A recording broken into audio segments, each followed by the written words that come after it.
À tous les patriotes du courage, on n'est pas loin de la victoire. Le prix de la liberté, c'est la souffrance.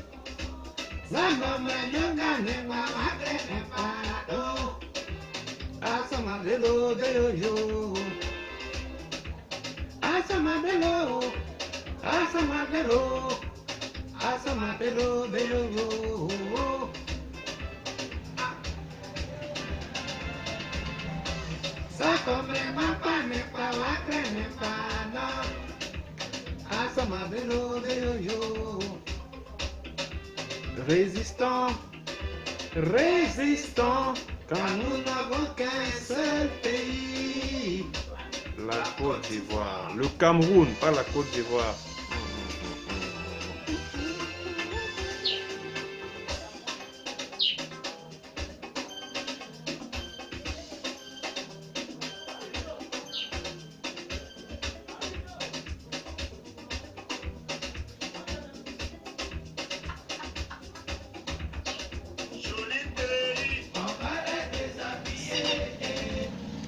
Alors, chers téléspectateurs de Urinews TV, bonjour et bon début de semaine. Nous sommes le lundi, je crois le 6 août 2018.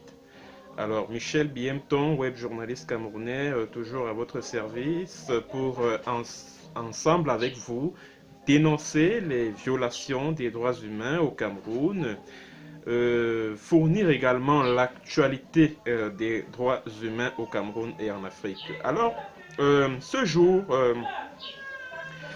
je vais vous parler d'un homme. Oui, il s'agit d'un homme. Il est originaire du Southern Cameroun.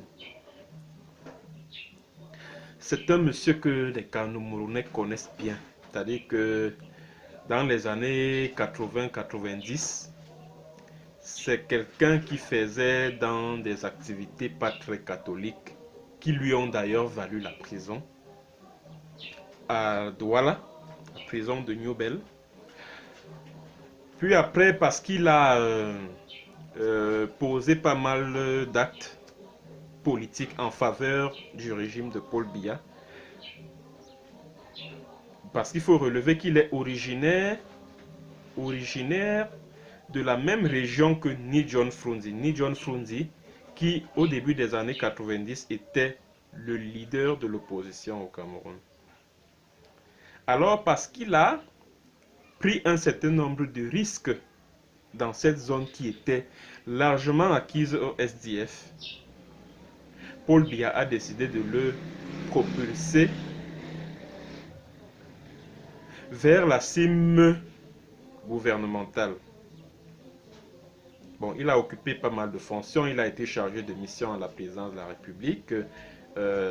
Il a été également, et il est toujours, je pense, bon, si on n'a pas nommé quelqu'un d'autre à sa place, secrétaire permanent en charge du Conseil national de la sécurité, c'est-à-dire l'organe qui centralise les renseignements provenant des 4 coins du Cameroun. Et depuis le 2 mars 2018, ce monsieur est ministre de l'administration territoriale au Cameroun. Mais avant cela, ce monsieur a été épinglé par un rapport interne de la Campost. C'est-à-dire ce monsieur-là épinglé pour des détournements de centaines de millions à la Campost. Bon, parce que Laurent Esso lui a offert sa protection, il n'a malheureusement pas fait la prison comme d'autres, parce que je tiens à vous dire que tous ceux que Paul Biya a envoyés en prison au Cameroun pour des prétendus détournements de deniers publics, en réalité c'est des messieurs qui ont voulu travailler pour ce pays, c'est des messieurs qui ont voulu servir ce pays, servir la population. Mais c'est justement parce qu'ils étaient dévoués à cette population-là, au peuple camerounais, que Paul Biya les a envoyés en prison. Mais il garde ce monsieur-là à ses côtés, il le nomme ministre, parce que ce monsieur n'est pas d'abord aimé de la population, y compris chez lui, dans son arrondissement d'origine. Mais aussi c'est parce qu'il rend de bons et loyaux services, entre guillemets, à Paul Biya et à sa famille. Ce monsieur s'appelle Paul Atanga Nji. Retenez bien ce nom. Paul Atanga Nji. C'est lui qui actuellement au Cameroun est ministre de l'administration territoriale. Alors, ce qui m'amène à faire cette vidéo sur Paul Atanga Nji, c'est que vendredi dernier, vendredi le... c'était quoi, le 3? Non, le 2 août. Nous sommes le 6 aujourd'hui, donc le 3, le 4, le 5, le 6. Non, c'était le 3 août. Le 3 août dernier, vendredi, ce monsieur a reçu à son ministère une délégation des chefs, dont les chefs qui ont été kidnappés par les forces indépendantistes dans la zone anglophone. Il les a reçus. Et avant d'en arriver même à ce qui doit retenir votre attention concernant cet Atanga Nji, j'aimerais vous donner cette information que j'ai reçue de sources sûres. Vous avez dû remarquer qu'au cours de cette cérémonie-là, dont la presse a d'ailleurs fait large écho de cette cérémonie de réception, offerte par Atanga Nji au ministère de l'administration territoriale, il y a un monsieur qu'on a exhibé, dont on a dit que comme au Cameroun le ridicule ne tue plus, on lui a enlevé ce qu'il portait en dessus. Maintenant, on l'a fait exhiber les traces. C'est-à-dire qu'il avait une grosse blessure là au niveau du dos. Mais on l'a présenté à l'opinion nationale et internationale comme étant le symbole de la violence des forces séparatistes. On l'a présenté comme étant, avoir été, comme quelqu'un qui a été torturé par ces forces indépendantistes anglophones là. Pourtant, quand vous regardez bien les images de cette blessure, vous constaterez qu'il s'agit d'une brûlure. De deux, vous remarquerez qu'il y a des cicatrices de part et d'autre, même au niveau du ventre là. Vous voyez qu'il y a des cicatrices là. Ça veut simplement dire que ce monsieur a eu cette blessure bien avant le kidnapping. Ça veut, parce que ces chefs ont été kidnappés il y a 1 semaine et demie, voire 2 semaines. C'est-à-dire au moment où ils étaient reçus là, ils venaient de passer 1 semaine et demie en captivité. Mais la blessure là, quand vous la regardez très bien, c'est une blessure qui a déjà duré au moins, au bas mot, 1 mois. Je dis bien au bas mot. Ça c'est d'un. De deux, autre information, c'est que ce monsieur n'a même jamais été, il n'est même pas chef. C'est un prisonnier qu'on est allé prendre dans une prison dans le sud-ouest. C'est un prisonnier. Ce monsieur qu'on a présenté comme ayant été torturé par les forces indépendantistes anglophones, c'est un prisonnier. On est venu présenter aux Camerounais comme quelqu'un qui a été torturé pendant des jours par des séparatistes, par des indépendantistes, pardon, anglophones, alors que c'est archi faux. Ce monsieur est un prisonnier. Et moi, je suis choqué qu'au lieu que ce monsieur-là, quand l'interne dans un hôpital, on vient l'exhiber à la face du monde pour une pitoyable mise en scène. Parce qu'on s'entendrait à ce qu'il soit à l'hôpital en train de se soigner, en train de prendre ses pansements, mais on vient l'exhiber là comme ça là. Et tout ça, c'est Atanga Nji qui a organisé ça. Bon, là, c'est pas le plus important. Maintenant, ce qui m'amène à faire cette vidéo sur Atanga Nji, c'est qu'au cours de cette cérémonie, il a déclaré quelque chose qui m'a bouleversé, qui m'a même fait rire. Il dit que tous les financiers de...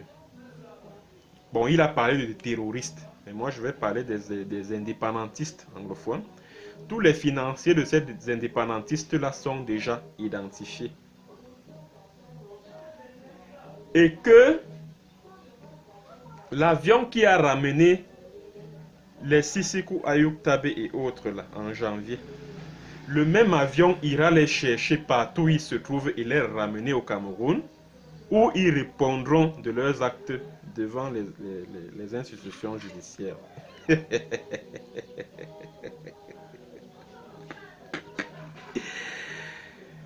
Ah, vraiment, excusez-moi, chers téléspectateurs, si j'en ris. Vraiment, t'as dit que je ne sais pas. Le Cameroun, hein, c'est Satan qui gouverne le pays ici. T'as dit que vous n'allez pas me dire autre chose. C'est Satan qui gouverne ce pays. Non, ce pays est rempli de... T'as dit que, je ne sais pas, au sein du sérail camerounais là, mais attends, il y a de ces curieux personnages, je ne comprends pas. Mais, monsieur Atanganji, maintenant là, je vais m'adresser à vous.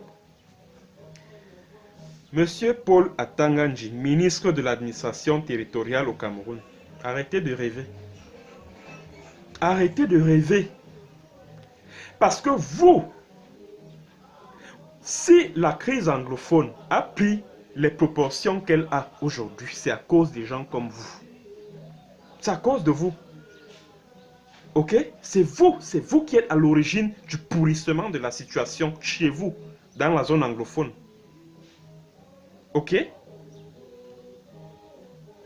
Parce que à cause de la tonalité de votre discours, vous avez révolté vos propres frères et ils ont décidé de prendre les armes. Ok? N'allez pas chercher loin. Aujourd'hui, vous les diabolisez, vous les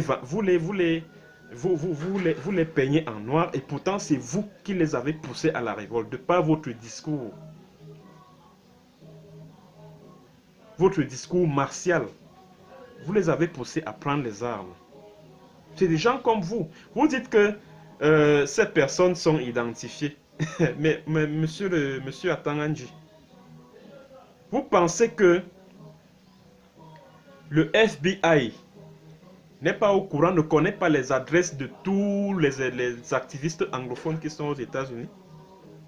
Vous pensez que le FBI n'est pas au courant de leurs activités sur la toile? Vous pensez que les services secrets qui se trouvent soit en Afrique du Sud, soit, je sais pas, soit en Norvège, soit au Canada, soit en Angleterre,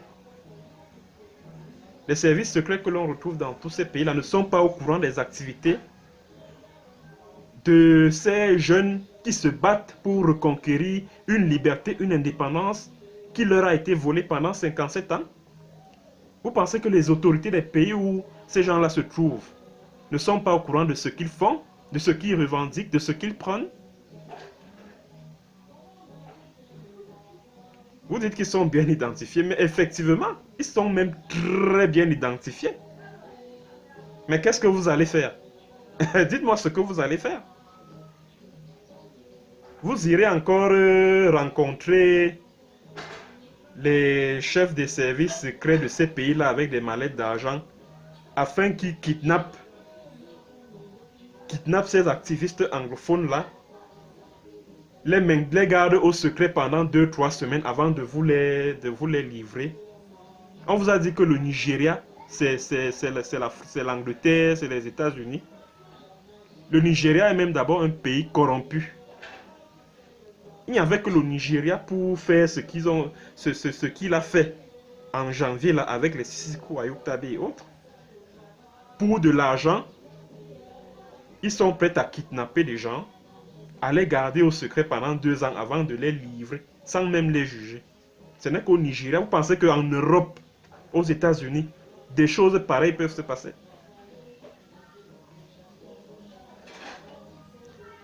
Monsieur Atanganji,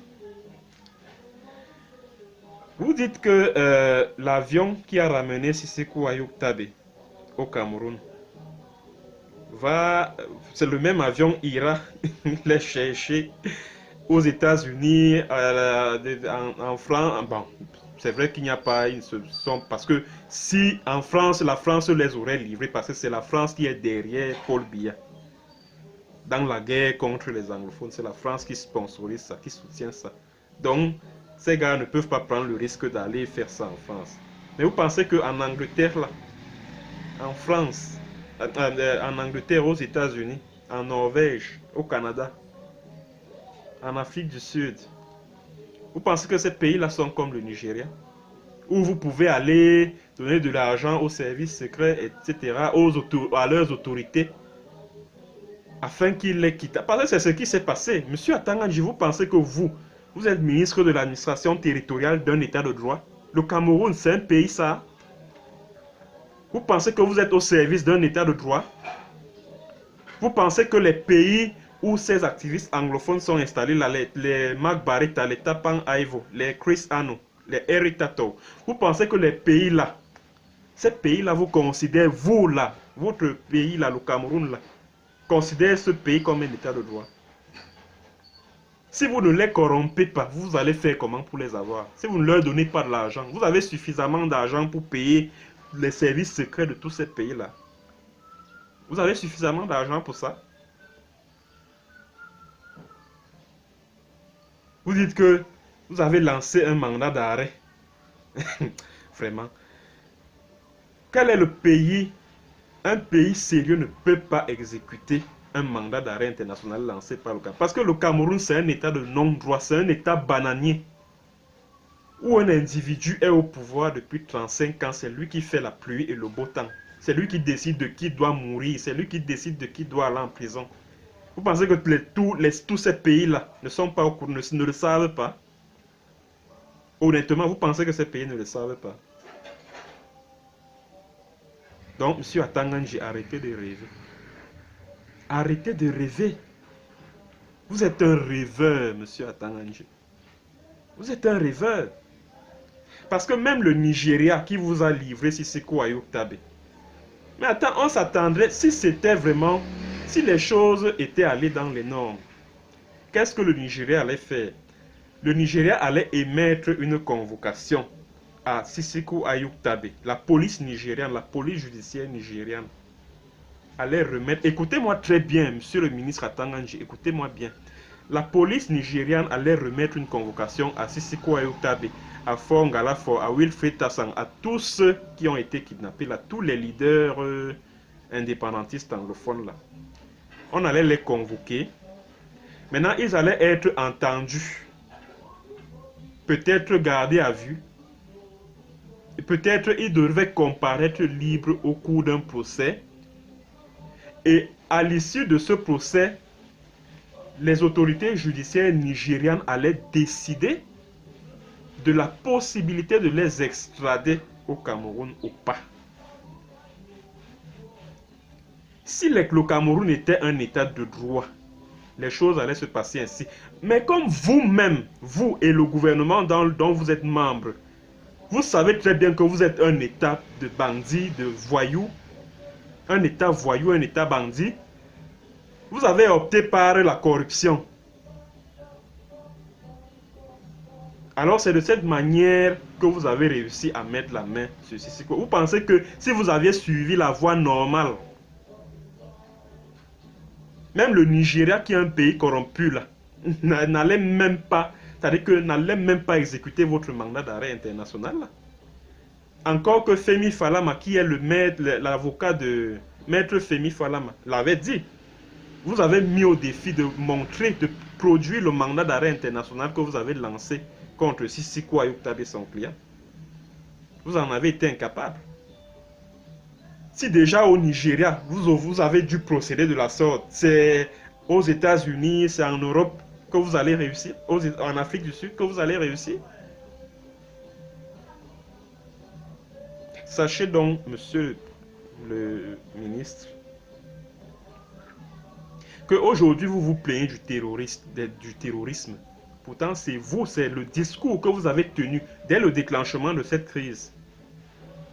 Le discours, la tonalité de votre discours qui est à l'origine du pourrissement de la situation. Et puis, monsieur le ministre Atanganji, vous-même, vous êtes un fils du Southern Cameroun. Vous êtes originaire de Santa Akoum. Vous êtes originaire de Santa Akoum. Dites-moi, est-ce que vous êtes capable même de vous rendre là-bas? Vous dites que oui, la situation est sous contrôle, etc. Vous pouvez mettre les pieds chez vous à Akoum Santa.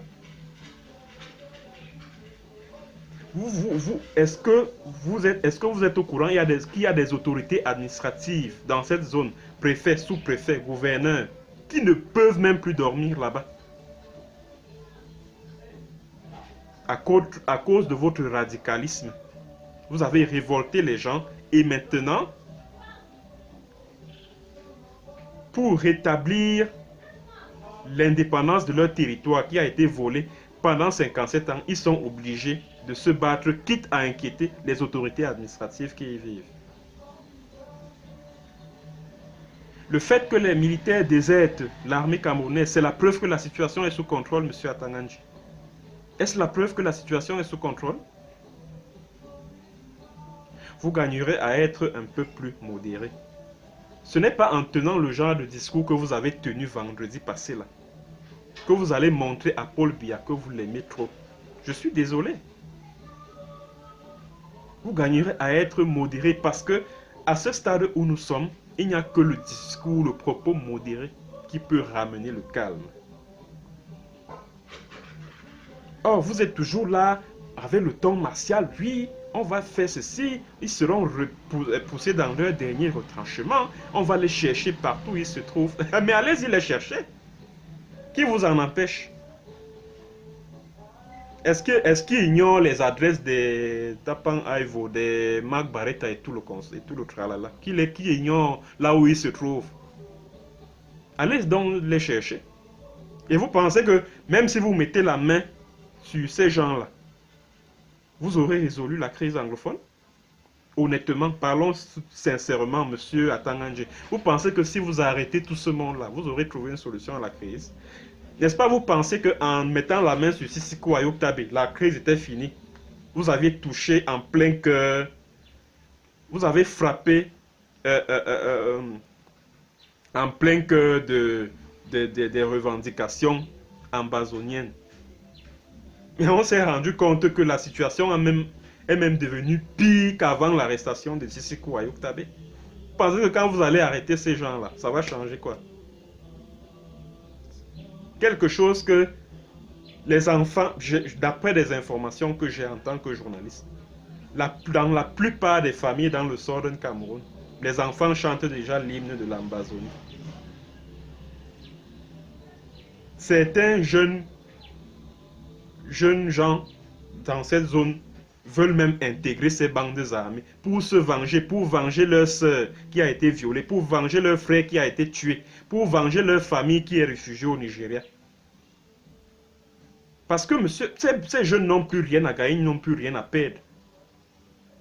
La seule chose qui leur reste, c'est d'être prêts à mourir pour libérer leur territoire.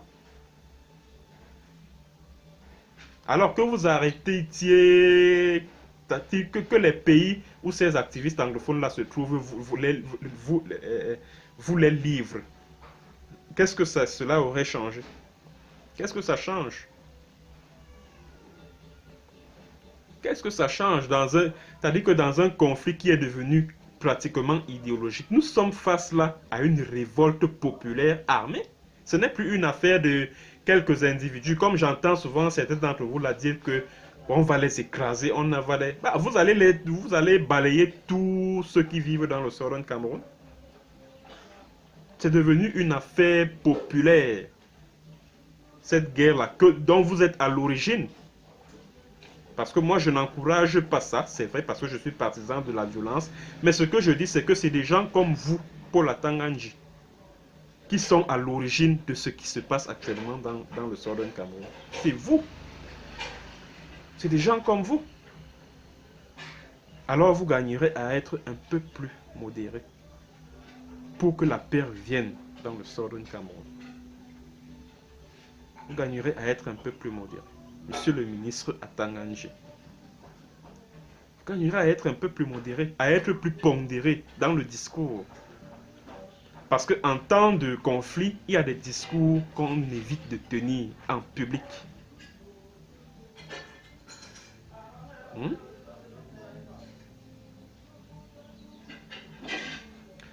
Bon, c'est le message que j'avais à votre endroit ce jour, monsieur le ministre Atangandji, ainsi qu'à l'endroit de vos chers téléspectateurs.